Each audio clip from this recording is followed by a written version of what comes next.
இந்த காணொளியில் லூயிஸ் அமிலக்கார கொள்கை இதை பற்றி தான் நம்ம பார்க்க போகிறோம்.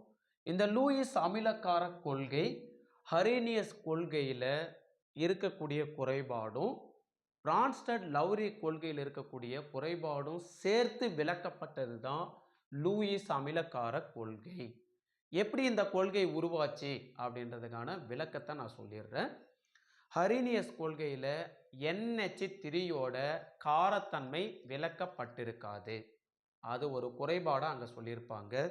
லவ்ரி பிரான்ஸ்டட் அமிலக்கார கொள்கையில் BF3 AlCl3 போன்ற சேர்மங்களுடைய அமிலத்தன்மை விளக்கப்படவில்லை அப்படின்னு சொல்லியிருப்பாங்க.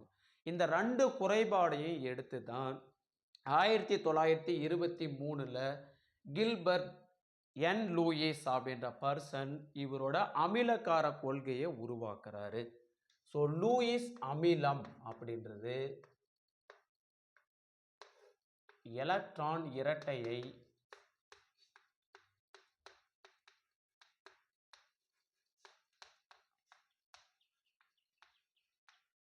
ஏற்றுக்கொள்ளக்கூடிய, பெற்றுக்கொள்ளக்கூடிய அல்லது வாங்கிக் கொள்ளக்கூடிய பொருள்.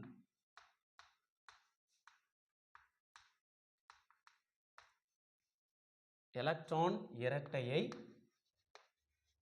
பெற்றுக்கொள்ளக்கூடிய, வாங்கிக் கொள்ளக்கூடிய அல்லது ஏற்றுக்கொள்ளக்கூடிய பொருள் லூயிஸ் அமிலம்.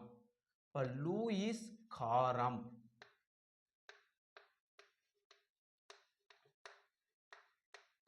லூயிஸ் காரம் அப்படியே இதுக்கு எதிர்மறை. எப்படி? எலக்ட்ரான் இரட்டையை இங்கே பெற்றுக்கொள்ளக்கூடிய பொருள்னு சொல்லிட்டாரா? அப்போ பெற்றுக்கொள்ளுனா வேற ஒருத்தன் கொடுத்தா தான் நம்ம வாங்கிக்க முடியும். அப்போ அந்த பொருள் தான் லூயிஸ் காரம்னு சொல்றாரு. எலக்ட்ரான் இரட்டையை வழங்கக்கூடிய பொருள்.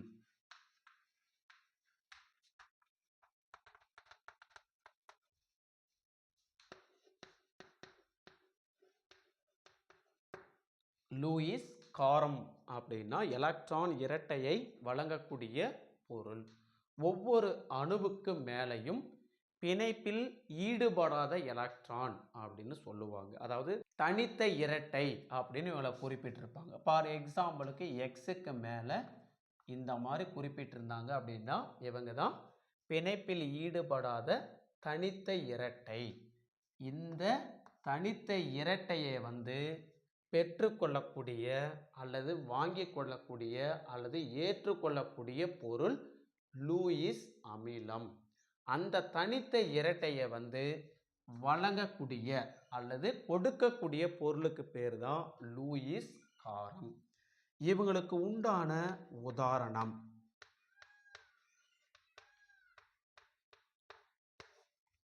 ஹரீனியஸ் கொள்கையில் சொன்ன NH3.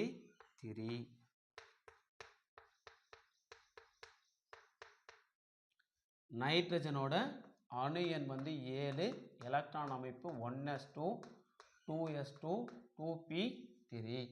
வரைபடம் வரைஞ்சிங்க அப்படின்னா ஃபஸ்ட்டு ஆர்பிட்டாலில் 1sல இருக்கிற 2 எலக்ட்ரானும், இரண்டாவது ஆர்பிட்டாலில் 2sல இருக்கிற 2 எலக்ட்ரானும், 2pயில் இருக்கிற 3 எலக்ட்ரான் இருப்பாங்க. மொத்தம் 5 எலக்ட்ரான்.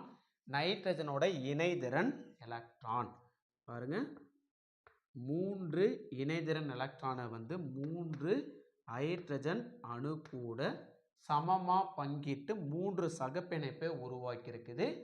2 இணைதிறன் எலக்ட்ரான் பிணைப்பில் ஈடுபடாத தனித்த இரட்டையாக வச்சிருக்காங்க. பிளஸ் பிரான்ஸ்டட் லவ்ரி அமிலக்கார கொள்கையில் பேசப்பட்ட போரான் ட்ரைஃப்ளூரைட். போரானுடைய அணு எண் 5, எலக்ட்ரான் அமைப்பு 1s2 2s2 2p1. ஆர்பிட்டால் வரைபடம் வரைஞ்சிங்கன்னா ஃபர்ஸ்ட் ஆர்பிட்டாலில் 1s ஆர்பிட்டாலில் இருக்கிற 2 எலக்ட்ரான் நிரப்பப்பட்டிருக்கும்.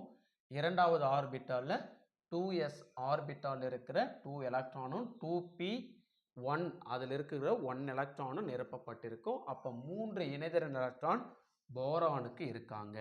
பாருங்க 1 2 3 3 இணைதிறன் எலக்ட்ரானு 3 புளூரின் அணு கூட சமமாக வழங்கி 3 சகப்பிணைப்பு உருவாக்கப்பட்டிருக்கு.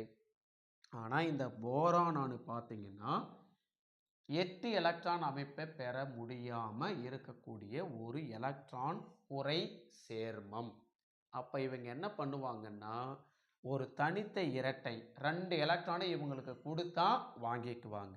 இப்போ இந்த நைட்ரஜன் என்ன பண்ணுறாங்கன்னா இந்த போரான் ட்ரைஃப்ளூரைடில் இருக்கக்கூடிய போரான் மைய உலோக அணுவுக்கு தனித்த இரட்டையை வழங்குறாங்க. தனித்த இரட்டையை வழங்கினாங்க அப்படின்னா அதுக்கு பேர் காரம். போரான் ட்ரைஃப்ளூரைடு அந்த தனித்த இரட்டையை பெற்றுக்கொள்றாங்க, அதனால அமிலம். அப்போ நைட்ரஜனுக்கும் போரானுக்கும் இன்பிட்வீன்ல ஒரு புதிய பிணைப்பு ஒன்று உருவாக்கப்பட்டிருக்கும்.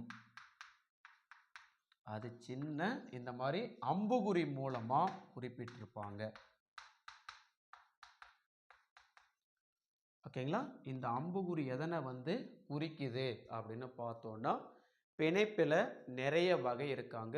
அயனி பிணைப்பு, சகப்பிணைப்பு, ஈதல் சகப்பிணைப்பு, மூலக்கூறு பிணைப்பு, ஹைட்ரஜன் பிணைப்புன்னு. ஸோ இந்த பிணைப்பு அம்புகுறி எதையை குறிப்பிடுது அப்படின்னு பார்த்தோம்னா 2 அணுவுக்கு இடையில் ஒரு பிணைப்பு உருவாயிருக்கும். அந்த பிணைப்புக்கு தேவையான 2 எலக்ட்ரானையும் ஏதாவது ஒரு அணு வழங்கப்பட்டிருக்கும். அப்படி உருவாகிற பிணைப்புக்கு பேர் ஈதல் சகப்பிணைப்பு. அந்த ஈதல் சகப்பிணைப்பை குறிப்பிடுற அம்புகுறி தான் சின்ன அம்புகுறி. அப்போ நைட்ரஜனுக்கும் போரானுக்கு இடையில ஒரு பிணைப்பு உருவாக்கப்பட்டிருக்கு. அந்த பிணைப்புக்கு தேவையான 2 எலக்ட்ரானையும் நைட்ரஜன் வழங்கியிருக்கிறாங்க. அதோட அம்புகுறி தான். இப்போ நைட்ரஜனும் 8 எலக்ட்ரான் அமைப்பை பெற்றிருக்கும், போரானும் 8 எலக்ட்ரான் அமைப்பை பெற்றிருக்கும். எண்ணி பாருங்க, ஒரு பிணைப்பு 2 எலக்ட்ரானால் உருவாக்கப்பட்டிருக்குமா? 1 2 3 4. இப்போ போரானை சுற்றி 8 எலக்ட்ரான் இருக்காங்க. நைட்ரஜனை பாருங்க, 1 2 3 4 4 பிணைப்பு இருக்காங்களா? 4 × 2 8 எலக்ட்ரான் அமைப்பை பெற்றிருக்காங்க. அப்போ 2 பேரும் என்ன ஆகுறாங்க? நிலைப்புத்தன்மையை அடைகிறாங்க. அப்போ போரான் ட்ரைஃப்ளூரைடில் எலக்ட்ரான் குறை சேர்மம் தனித்த இரட்டை எலக்ட்ரானை பெற்றுக்கொள்றது மூலமா இந்த மாதிரி சேர்மங்கள் அமிலமா செயல்படுவாங்க. இது பிரான்ஸ்டட்-லவ்ரி அமிலக்கார கொள்கையில பேசப்பட்டிருக்கும். அதுக்கான விளக்கம் லூயிஸ் அவரோட கொள்கையில கொடுக்கிறாரு.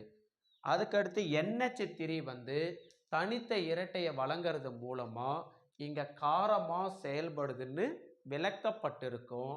ஆனா ஹரீனியஸ் கொள்கையில NH3யோட காரத்தன்மை விளக்கப்படவில்லை அப்படின்னு அங்க குறைபாடுல பேசியிருப்பாங்க. அதுக்கான விளக்கத்தை தான் இந்த லூயிஸ் கொடுக்கிறாரு. சொல்ல போனா லூயிஸ் அமிலக்கார கொள்கை ஹரீனியஸ் அமிலக்கார கொள்கையோட குறைபாடு பிரான்ஸ்டட்-லவ்ரி அமிலக்கார கொள்கையோட குறைபாட்டை விளக்கும் விதமா அமைஞ்சிருக்கிறதுனால இந்த லூயிஸ் அமிலக்கார கொள்கை அனைவராலும் ஏற்றுக்கொள்ளப்பட்டிருக்கு.